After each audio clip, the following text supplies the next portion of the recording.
seu irmão, diga assim: você está feliz, meu irmão, de estar na casa do Senhor? Irmãos, eu serei bastante breve nesta noite, bastante breve mesmo. Mas o tema que me foi proposto foi o seguinte: entre eu e os meus inimigos, ao sangue de Jesus. Irmãos, e eu vou dizer uma coisa para os irmãos: o homem, ele tem dois inimigos terríveis, né? O primeiro inimigo é ele mesmo. E esse inimigo, meu irmão, ele é ferrenho, né? Então, como é que se vence esse inimigo? Através da oração, do jejum e da leitura da palavra. Nós conseguimos vencer este inimigo mortificando a nossa carne. E o segundo inimigo, meu irmão, esse é muito voraz, muito sagaz, não é? E ele gosta de passar desapercebido. O segundo inimigo, meu irmão, é muito feroz, e é o diabo. Amém, queridos? Pastor, e como é que se vence o diabo? Através do jejum, da oração e da leitura da palavra. Amém, queridos? E olha só, meu irmão, o tema que me foi proposto, como eu já disse para os irmãos, foi entre eu e os meus inimigos, ao sangue de Jesus. E o maior inimigo que o homem tem, meu irmão, indiscutivelmente é o diabo. É ou não é, irmãos? E nós estamos numa batalha, meu irmão. A partir do momento que você recebeu Jesus como Salvador, você entrou numa batalha. Você querendo ou não, você está nessa batalha. Os anjos de Deus, meus queridos, estão ao nosso favor. Salmo de número 91, versículo 11, diz o seguinte: aos seus anjos dará ordem a seu respeito. Não é assim que está na palavra, meu irmão? Lá em Hebreus capítulo 1 diz que o Senhor, Ele dá ordem aos seus anjos em favor daqueles que hão de herdar a salvação. Mas eu e você fazemos parte desta luta, deste combate. Amém, queridos? E nós temos que estar preparados. A pastora Penha falou aqui a respeito de soldados preparados. E eu e você temos que ser assim, meus queridos, soldados preparados. E nessa noite, Deus me deu uma palavra para trazer para você, para abençoar a sua vida. Eu vou falar nessa noite sobre o sangue de Jesus que faz vencer o inimigo. Amém, amados? O sangue de Jesus que nos faz vencer o inimigo. Eu não estou falando aqui de inimigos carnais, porque aqui e ali nós temos um ou outro, né? Eu, há anos atrás, eu poderia me gabar, não tenho inimigo. Aí, aconteceu algumas coisas na minha vida, agora eu estou cheio. Um bocado de gente que não gosta de mim, né? Mas graças a Deus que é por causa da palavra do Senhor, amém, amados? Eu estou falando aqui de inimigos espirituais, porque esses são terríveis, né? Esses são difíceis de vencer, mas não são impossíveis. E nessa noite, meus amados, eu vou falar a respeito do sangue de Jesus que nos faz vencer o inimigo, amém? E aí, sentado como os irmãos estão, eu peço que você abra a sua Bíblia na Epístola de Paulo aos Colossenses, no capítulo 2, nós vamos ler a partir do versículo 13 em diante. Epístola de Paulo aos Colossenses, capítulo 2, a partir do versículo 3. Glória a Deus. E enquanto os irmãos estão procurando, só lembrando que a última vez que o pastor Lúcio esteve lá na nossa igreja, ministrando a palavra, Deus usou esse homem de Deus para mim. Em poucos dias se cumpriu, para a glória e honra do Senhor, né? Não é verdade, irmãos? Então eu sou grato a Deus pela vida do nome de Deus, porque em momentos muito importantes da minha vida, Deus sempre usou esse homem de Deus para mim, amém? Os irmãos encontraram? Amém. Quem encontrou, diga assim: graças a Deus. Graças a Deus. Quem não encontrou, diga escola dominical. Escola dominical. Amém. Então nós podemos ler, né? A minha versão é um pouco diferente da dos irmãos, mas são palavras similares. Versículo 13 diz assim: quando vocês estavam mortos em pecados e na incircuncisão da sua carne, Deus os vivificou com Cristo e nos perdoou todas as transgressões e cancelou a escrita de dívida que consistia em ordenanças e que nos era contrária. Ele a removeu, pregando-a na cruz, e tendo despojado os poderes e as autoridades, fez deles um espetáculo público, triunfando sobre eles na cruz. Amém, irmãos? Eu vou ler novamente o versículo 15.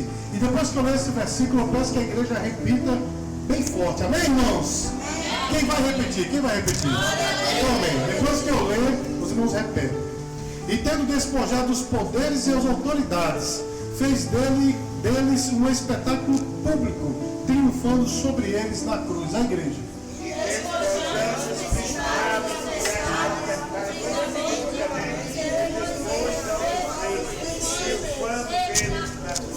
Meus queridos, olha só que coisa tremenda. Esse texto, ele tem uma profundidade muito grande. E ele nos revela coisas tremendas. A primeira, meus queridos, é que todos nós somos pecadores. Não é assim, meu irmão? Porque a Bíblia fala aqui de um escrito de dívida que era contra nós. Esse escrito de dívida, meus queridos, ele foi contraído quando nós pecamos em Adão. Eu vou explicar para os irmãos o que é isso. Quando Adão pecou lá no Jardim do Éden, sendo ele o representante, o primeiro de toda a raça humana, ele representava todos nós. Então o que ele fizesse representaria a nós, ou seja, seria transmitido a nós. E tendo ele pecado, todos nós passamos a ser pecadores. Tanto é, meus queridos, que no Salmo 51, o nosso irmão Davi diz assim: em pecado me concebeu a minha mãe. Amém, queridos? E o apóstolo Paulo diz lá em Romanos capítulo 3, versículo 23, que todos pecaram e destituídos estão da glória de Deus. Então, meus queridos, o texto aqui nos revela que havia um escrito de dívida, e esse escrito de dívida foi contraído por nós contra Deus. Você está entendendo, meu irmão? Porque Deus, sendo santo, ele é totalmente antagônico ao pecado, ou seja, ele é totalmente contrário ao pecado. Quando o homem pecou, houve uma separação entre Deus e o homem. Isaías capítulo 59, versículo 2, diz que há uma separação entre o homem e Deus, que é feito através do pecado, porque a Bíblia diz assim, que as nossas transgressões fazem separação entre nós e o nosso Deus. Você está entendendo, meu irmão, o estado lastimável em que o homem se encontra em pecado? Tudo que o homem faz, meu irmão, está envolvido em pecado. A Bíblia diz, meu irmão, lá em Gênesis capítulo 6, que quando Deus olhou a terra e viu os homens, ele disse assim: o coração do homem é mau continuamente. Olha só a situação, meu irmão. Lá em Romanos 7, o apóstolo Paulo, ele fala o seguinte, meu irmão, ele diz: o bem que eu quero fazer, esse eu não faço, mas o mal que eu não quero, esse eu faço. E ele no final diz assim: maldito o homem que sou, quem me livrará do corpo desta morte? Meus queridos, olhando a grosso modo todos esses textos que eu citei, o homem estava perdido. Estava ou não estava, meu irmão? Porque em pecado ninguém poderia ser salvo por Deus. Porém, meus queridos, o homem, estando devendo a Deus um preço muito alto, que a Bíblia diz que a dívida contraída foi contra Deus, ou com Deus, e a dívida era muito alta, ninguém poderia pagar este preço. Homem algum poderia, porque precisaria ser um preço perfeito. Amém, amados? Precisaria ser um preço perfeito. E aí o que foi que Deus fez? Ele mesmo deu a si mesmo por nós, para que nós pudéssemos ser salvos. Meu irmão, se você está assimilando o que eu estou falando agora, é vitória para você. No final dessa ministração, você vai entender por que eu estou falando tudo isso, porque é bênção para você. Você vai sair daqui triunfante em nome de Jesus. Diga glória a Deus, igreja. Então veja, meus queridos, ele mesmo deu a si mesmo por nós, porque a Bíblia diz que Deus enviou o seu Filho ao mundo para que todo aquele que nele crê não pereça, mas tenha vida eterna. Não é assim que diz a Bíblia, irmãos? E o apóstolo Paulo diz assim: Deus estava em Cristo reconciliando consigo o mundo. Você está entendendo, meu irmão? Deus deu o seu Filho para pagar o preço por nós. Ele se fez carne, tomou a forma humana para pagar o preço por nós. Tanto é, meu irmão, que o inimigo queria impedir Jesus de chegar na cruz. Amém? Você sabia disso, meu irmão?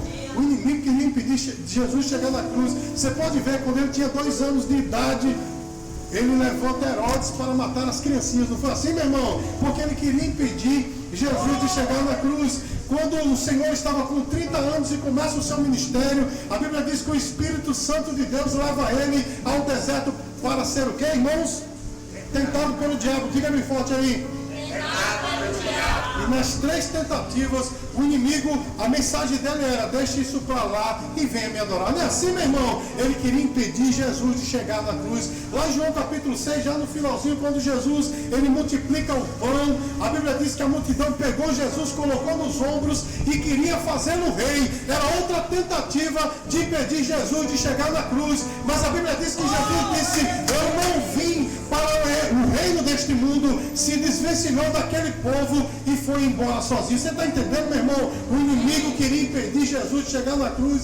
E quando Jesus, meus amados, ele disse para os seus discípulos: olha, a partir de hoje, daqui a 3 dias, eu vou ser crucificado. A Bíblia diz que o apóstolo Pedro, chega para Jesus e diz assim: Senhor, não diga isso de ti mesmo, nunca vai acontecer isso. Era outra tentativa do inimigo impedir Jesus de chegar na cruz. Mas Jesus diz assim: para trás de mim, Satanás, porque você não cogita das coisas de Deus, mas sim dos homens. Não é assim, meu irmão? Era outra tentativa de impedir Jesus de chegar na cruz. E quando ele estava lá na cruz, meu irmão, ele estava com um bandido de um lado e outro bandido do outro, não é assim? A última tentação, um dos bandidos disse assim: salvasse a tantos, salve a você e a nós. Era a última tentativa, tentou ali no ego de Jesus, né?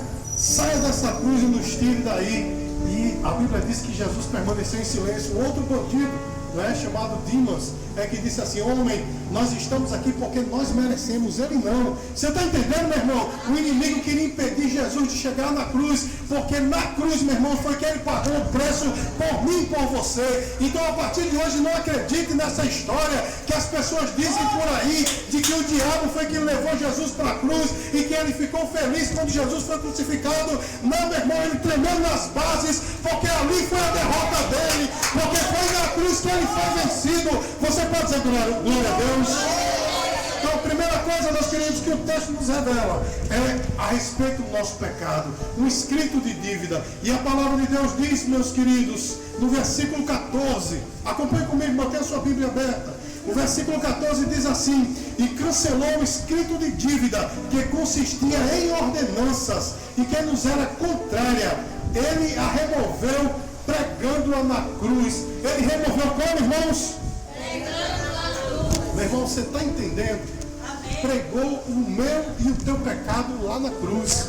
Ou seja, meus queridos, nas fissuras que há nas mãos de Jesus está o meu e o teu pecado. Olha que coisa tremenda, meu irmão. A Bíblia diz que ele pegou o escrito da dívida, ele rasgou e cravou lá na cruz. Ou seja, meu irmão, o inimigo não tem mais poder sobre a nossa vida. Você pode dizer glória a Deus? Olha só o que o texto também nos revela, versículo 15. O texto nos revela, meus amados, que o inimigo agora não tem mais poder sobre nós. Olha só o que diz a Bíblia: e tendo despojados os poderes e autoridades, fez dele um espetáculo público, triunfando sobre eles na cruz. Na sua Bíblia está escrito assim: principados e potestades. Não é assim, meu irmão? Aqui está falando de demônios, organização de demônios, né? E a Bíblia diz, meu irmão, na sua Bíblia está assim: despojou os principados e potestades. Não é desse jeito que está aí, meu irmão? Você sabe o que é despojar? Olha só, eu vou explicar para você o que é despojar.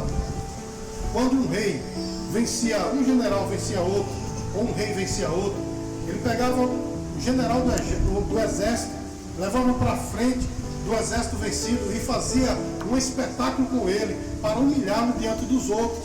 Tirava todas as armas, olha só, meu irmão, as insígnias de coronel, de general, e tirava a sua roupa e mandava ele embora nu para casa. Você está entendendo, meu irmão? E a Bíblia diz assim, que ele despojou os principados e as potestades. Sabe o que isso quer dizer, meu irmão? Que Deus tirou todas as armas do inimigo contra a sua vida, e ele agora não tem mais poder sobre você, porque sobre você está o sangue de Jesus. Você pode dizer glória a Deus, meu irmão? Agora, infelizmente, em nosso meio, nós temos alguns ensinamentos que vão de encontro a isso. Porque o que nós vemos hoje aí dizendo nas igrejas é que o diabo tem poder sobre os crentes. É ou não é, meu irmão? É ou não é, meus queridos? Ficou todo mundo com medo de falar? Tem esse ensinamento. Não é assim, meus queridos?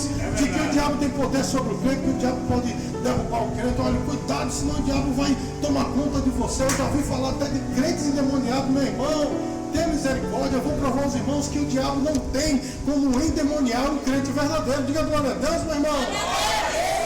Existe esse tipo de ensinamento, mas ele vai de encontro à doutrina da cruz. Porque a Bíblia diz, meu irmão, que foi na cruz que ele venceu os principados e potestades. O inimigo não tem mais poder sobre a tua vida, porque Deus pagou o preço pelo teu pecado, te libertando deste pecado, e te libertando deste mundo, te libertando da carne, te libertando do inimigo. E agora você é um servo e uma serva de Deus. Para ser mais enfático, a Bíblia diz lá em João capítulo 1, versículo 12, que nós fomos feitos filhos de Deus, aqueles que creem no seu nome. Você pode dizer glória a Deus, igreja? Então, meus amados, o inimigo não tem mais poder sobre nós. E eu vou provar a você que o inimigo, ele só vai até onde Deus permite. Porque, meu irmão, tem alguns ensinamentos aí que me deixam assim, estupefato, né? Bestificado, ou todos esses adjetivos que você queira colocar. Que tem pregadores por aí, meu irmão, que colocam o diabo, parece até que ele tem o mesmo poder que Deus. Não é, meu irmão? Parece que pega Deus de surpresa, mas a minha Bíblia diz diferente. O diabo só vai até onde Deus permite. Eu vou dar um exemplo bem claro para os irmãos. A Bíblia fala de um homem no Oriente chamado Jó. Como é o nome dele, irmãos? Jó. A Bíblia diz que Jó, meus queridos, era um homem íntegro e temente a Deus. Porém, um dia os anjos de Deus se apresentaram na presença de Deus. E antes da morte de Jesus, o diabo ele tinha ainda acesso ao céu. Ele chegou até o céu e disse assim. Aí Deus disse para o diabo: está vendo aí, meu servo Jó, homem íntegro e temente, né, que me serve em toda a sua casa. E ele disse: é lógico, com tudo que tu deste a ele, como é que ele não vai te servir? E aí, meu irmão, Deus permite o diabo tocar em todos os bens de Jó. Não é assim, meu irmão? E aí todos os bens de Jó são levados. Não é assim, meus queridos? Inclusive os filhos deles foram mortos. E aí o diabo vai de novo lá na presença de Deus. E Deus disse: olha, meu servo Jó continua lá firme e forte. Eu estou aqui parafraseando o que Deus falou, né? E aí, meus queridos, o diabo disse: é lógico, agora toca no corpo dele e veja se ele não vai te amaldiçoar. Sabe o que foi que Deus disse, meu irmão? Deus disse: olha, pode tocar no corpo dele, mas a sua alma você não toca, porque ele te pertence. Diga glória a Deus, igreja. E ele tocou, meus queridos, no corpo de Jó. Os irmãos sabem que foi uma doença terrível, mas na alma não tocou. Sabe por quê, meu irmão? Porque o diabo só vai até onde Deus quer. Diga glória a Deus, meu irmão. Olha só, meus queridos, existe um grande homem de Deus chamado Martinho Lutero, que ele certa vez disse que o diabo, ele é um macaco de Deus, né? Quer dizer, ele só faz aquilo que Deus manda, né? O macaco parece um homem, parece ou não parece, irmão? Mas só faz aquilo que o homem ensina. Do mesmo jeito é o diabo. O diabo quer se parecer a Deus, mas é Deus que manda nele. Ele só faz aquilo que Deus permite que ele faça. Você pode dizer glória a Deus? Em outra oportunidade, meus queridos, o apóstolo Pedro chegou para Jesus e disse assim: Jesus, todos podem te abandonar, mas eu não vou te abandonar. E aí, meu irmão, Jesus revela uma coisa tremenda. Ele diz assim: olha, Pedro, o diabo pediu ao Pai para se andar com vocês e eu não permiti. Olha só, meu irmão, o Jó foi permitido tocar na vida dele. Foi ou não foi, meu irmão? Mas com Pedro não. Sabe por quê? Porque Deus conhecia a Jó e Deus conhecia Pedro. Deus sabia que Jó ia suportar. E Deus também sabia que Pedro não iria. Ele disse: nesse você não toca. Você pode dizer glória a Deus, meu irmão? Porque você está guardado no pelo sangue de Jesus, nas mãos do Senhor. O inimigo não tem poder sobre a sua vida. Diga glória a Deus, igreja. O texto diz, meu irmão, que o diabo foi feito um espetáculo público. Ah, pastor, eu sei que tem pessoas aqui pensando: mas como pode? Aconteceu isso aqui na minha vida, foi o diabo. Meu irmão, João capítulo 8, versículo 44 diz que o diabo ele é o pai da mentira. E ele vai dizer para você que ele consegue vencer você. Ele vai dizer para você que ele vai lançar doenças sobre você. Ele vai dizer para você que você não vai conseguir. E eles coisas que ele vai dizer para você porque ele é o pai da mentira. Agora eu quero perguntar a você: você vai acreditar nele ou na Bíblia? Porque, meus queridos, eu quero que você acompanhe comigo. Vá até o livro de 1 João, capítulo 5. Nós vamos ler o versículo 18. 1 João, capítulo 5, versículo 18. E você vai ver, meu irmão, que o inimigo da nossa vida ele está vencido. Amém, queridos? Vamos encontrar lá pertinho do Apocalipse. 1 João capítulo 5, versículo 18. Eu peço que todos que podem abrir a palavra, abra para nós conferirmos. Você vai sair de posse de vitória daqui, meu irmão. O inimigo não vai conseguir mais mentir para você. Ele não vai mais parar você, porque você é servo de Deus. E maior é o que está em nós do que aquele que está no mundo. Amém, queridos? 1 João capítulo 5, versículo 18, diz assim: sabemos que todo aquele que é nascido de Deus não está no pecado. Aquele que nasceu de Deus o protege e o maligno não lhe atinge. Como é que está na sua Bíblia aí, meu irmão? Diga bem alto aí. Diga assim: o maligno não lhe toca. Olha, meus queridos, o que é que o nosso irmão João está dizendo aqui? Aquele que nasceu de Deus não vive na prática do pecado. Uma coisa, meu irmão, é nós sermos pecadores. É ou não é, meu irmão? Porque todos nós somos pecadores. Outra coisa é viver na prática deliberada do pecado. E a Bíblia diz que aquele que nasceu de Deus, ele não vive na prática do pecado. Porque aquele que nasceu de Deus, meu irmão, ele peca, ele erra, mas ele se arrepende. O próprio João, na sua epístola, a primeira epístola de João, capítulo 1, versículo 9, diz que se pecarmos, nós temos um advogado fiel junto ao Pai. E o sangue de Jesus nos purifica de todo pecado. Quando nós pecamos, nos arrependemos. Não é assim, meu irmão? Mas a Bíblia diz, meus queridos, que aquele que nasceu de Deus não vive na prática do pecado. Porque muitos são aqueles que vivem na prática do pecado e querem ser guardados por Deus. Não é verdade, meu irmão? Essa vem do céu direitinho, viu, meus queridos? Aquele que vive na prática do pecado muitas vezes quer tomar essa profecia para si, né? Esse texto para si, dizendo: o maligno não pode me tocar, mas vive na prática do pecado. Mas quem não vive na prática do pecado, o texto acabou de dizer, meu irmão, Deus o protege e o maligno não lhe toca. Diga glória a Deus, igreja. O diabo, meus queridos, ele é muito mentiroso. E ele quer parar você. Sabe por quê, meu irmão? Ele sabe que não vai conseguir tirar você da presença de Deus.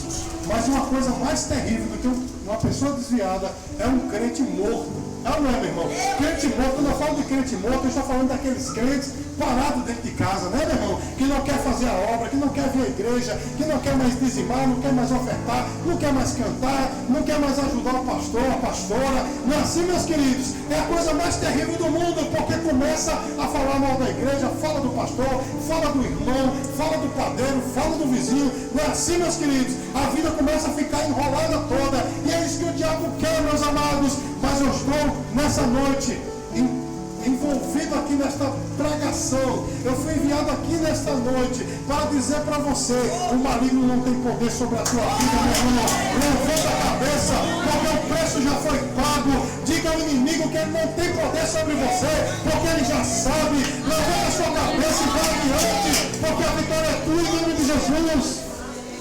Agora observe, meus queridos. A Bíblia diz em Efésios capítulo 6, versículo 16, o apóstolo Paulo, ele usa um termo assim: os dardos inflamados do maligno. O que, irmãos? Ou seja, flechas incandescentes, né? Flechas com fogo. Ele fala que o diabo, ele fica lançando essas flechas. E aí, meus queridos, que muitas vezes eu e você acabamos cedendo ao diabo.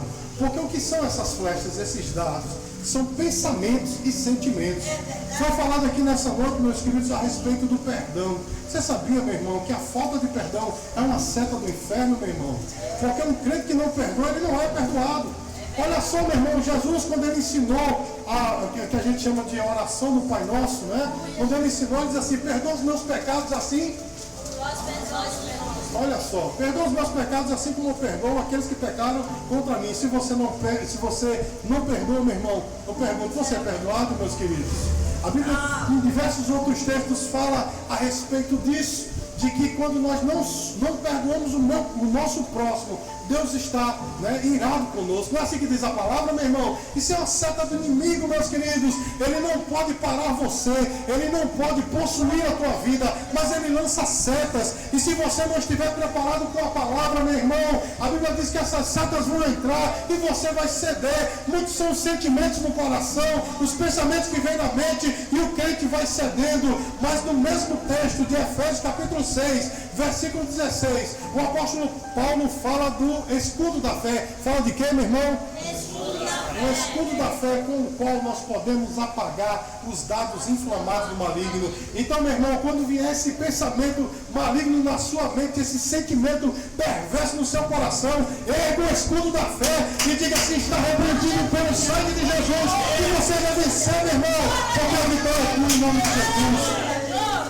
Olha, meus amados, lá na igreja, eu vou falar porque a grande maioria das pessoas não conhece, mas eu tenho uma líder, uma jovem, que é líder de um conjunto, né, de adolescentes, né, de umas meninas adolescentes. E ela chegou para mim e disse assim: pastor, eu não estou mais me sentindo bem na igreja, eu chego, não me sinto bem, aquela coisa doida para ir embora, parece que as coisas, né, o louvor já não me interessa mais, a pregação, eu me lembro que desde que ela recebeu Jesus, todas as vezes que eu vou pregar, ela anota, né, tudo que eu falo e tal, e ela já tinha parado essa prática, e foi dizendo, eu escutando lá na cozinha da minha casa, eu e minha esposa, e ela disse assim: pastor, não sei porquê, mas é um sentimento, né, que eu queria mudar, mas não é uma mudança para bem, é uma mudança para mal. E eu disse: olha, esse pensamento veio de onde? Eu não sei. Eu digo: eu vou dizer agora, veio do capeta, minha irmã, veio do diabo. Esse pensamento nunca foi de Deus. Faça o seguinte: quando você estiver no culto, diga assim: o sangue de Jesus tem poder sobre a minha vida, e você vai ver a coisa mudar, meus queridos. E naquele momento eu pude ver no rosto daquela jovem que ela absorveu o que eu falei, e mesmo assim, meus queridos, ela disse: mas pastor, tem algo errado no meu coração. Eu disse: a gente vai orar agora, porque você já foi lavada pelo sangue de Jesus. E ao orar, meu irmão, aquela jovem saiu revigorada. Mas sabe por que eu estou falando isso, meu irmão? Porque eu sei que tem pessoas que são assim. Não é, meu irmão? Entra na igreja, sai da igreja, vem para o culto domingo a domingo, semana a semana, e nada acontece. Eu não sei porque esses crentes ficam lá, né, gritando, batendo palma, né, sorrindo, contente, porque eu entro e saio e não acontece nada. Sabe por quê, meu irmão? Você não abriu o coração ainda, e o inimigo fica lançando essas setas na sua vida. Mas clama o sangue de Jesus, para você ver se você não tem vitória. Porque a palavra diz, meu irmão, o inimigo já está vencido na sua vida. Então não acredite, meu irmão, na artimanha do diabo de dizer que você é vencido pelo diabo. Porque na verdade, meu irmão, o Senhor já venceu ele na sua vida. Amém? Então siga em frente, levanta a sua cabeça, não esmoreça não. Muitas serão as propostas para você parar. Amém, meu irmão? Para você sair da igreja, olha só, já aconteceu muitas vezes na nossa igreja. Vou sair dessa igreja porque ela é pequena, vou para uma igreja maior, lá vai ser melhor. E vai para uma igreja maior, aí lá também não está bem, não gostei desse pastor. Aí vai para outra, não, mas essa aqui é legal. Aí daqui a pouco senta lá, aí também não gostei. Dado algum tempo, meu irmão, está em casa, desviado. Não é assim, meus queridos? Então, cuidado, meu irmão. Repreenda pelo sangue de Jesus. Porque Deus te tem aqui neste lugar. Porque esse lugar é o lugar da bênção. Diga glória a Deus.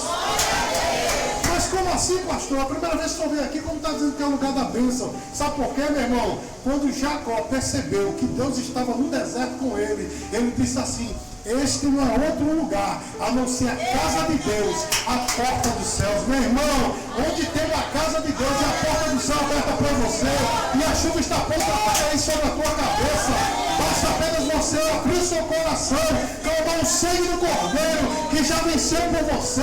Não desista, meu irmão, não desista, não esmoreça, não ceda ao diabo, simplesmente diga: o sangue de Jesus tem poder, e viva conforme este sacrifício que foi feito pela sua vida. Olha só, meu irmão, eu já vou concluir, mas tem muitos crentes, eu citei aqui hoje, João capítulo 1, versículo 12, que diz assim: todos aqueles que o receberam, deu-lhes o poder de serem feitos filhos de Deus, a saber, os que creem no seu nome. Todo aquele que crê em Jesus, ele é o que, irmãos? Ele é o que? Diga bem forte: filho de Deus. Mas tem pessoas, meu irmão, que apesar de ser filho de Deus, né, filho do rei, não vive como filho do rei, vive como filho do bobo da corte. Não é assim, meu irmão. Porque, eu vou dizer uma coisa para os irmãos: se qualquer um aqui descobrisse que um daqueles sheiks lá de Dubai fosse seu pai, né, era que sua vida mudaria. Era ou não era, meu irmão? Não é assim, meus queridos? A sua roupa mudaria, né, as suas amizades mudariam. Não é assim, meu irmão? O seu lugar onde você exerce o seu lazer mudaria, já não era mais o mesmo. Não é assim, meu irmão? E a gente faria isso só porque temos dinheiro, né? Dinheiro que vem, vai fácil, do jeito que vem fácil, vai fácil. Não é assim, meu irmão? Mas nós temos que ter certeza que somos filhos do reino. E como tal, meu irmão, nós temos que viver à altura deste comissionamento. Você está entendendo, meu irmão? Desta filiação. Tem pessoas por aí, meus queridos, que são filhos de Deus, mas ficam andando por aí como se fossem filhos de um plebeu. Não é assim, meu irmão?